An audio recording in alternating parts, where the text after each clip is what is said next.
పెద్దపల్లి జిల్లాలోని కాల్వ శ్రీరాంపూర్ మండలం ఉషన్నపల్లి గ్రామంలో వరుస మరణాలు గ్రామస్తులను తీవ్ర భయాందోళనకు గురిచేస్తున్నాయి. గత 2 రోజుల వ్యవధిలోనే వివిధ కారణాలతో దాదాపు 15 మంది మృతి చెందడం, గ్రామంలో ఏదో అపశకునం జరుగుతుందనే భావన ప్రజల్లో బలపడింది.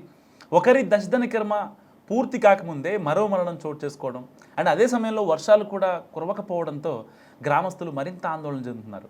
ఈ నేపథ్యంలో గ్రామ పూజారి సూచన మేరకు గ్రామస్తులు ప్రత్యేకంగా వనభోజనాల కార్యక్రమాన్ని నిర్వహించారు. తెల్లవారుజామున సూర్యోదయానికి ముందే ఇళ్లకు తాళాలు వేసి గ్రామాన్ని పూర్తిగా ఖాళీ చేసి పొలిమేరల వైపు వెళ్ళిపోయారు.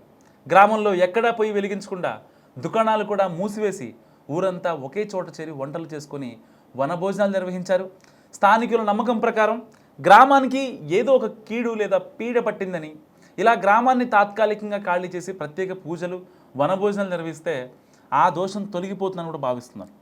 సో సూర్యాస్తమయం అయిన తర్వాతే తిరిగి గ్రామంలోకి అడుగుపెట్టారు. ఇలా చేయడం వల్ల వరుస మరణాలు ఆగిపోతాయని, గ్రామానికి శాంతి చేకూరుతుందని కూడా వాళ్ళు నమ్ముతున్నారు. అయితే ఆధునిక సాంకేతిక యుగంలో కూడా ఇలాంటి మూఢనమ్మకాలను ప్రజలు విశ్వసించడం ఆశ్చర్యానికి గురి చేస్తుందని కూడా పలువురు చెప్తున్న పరిస్థితి.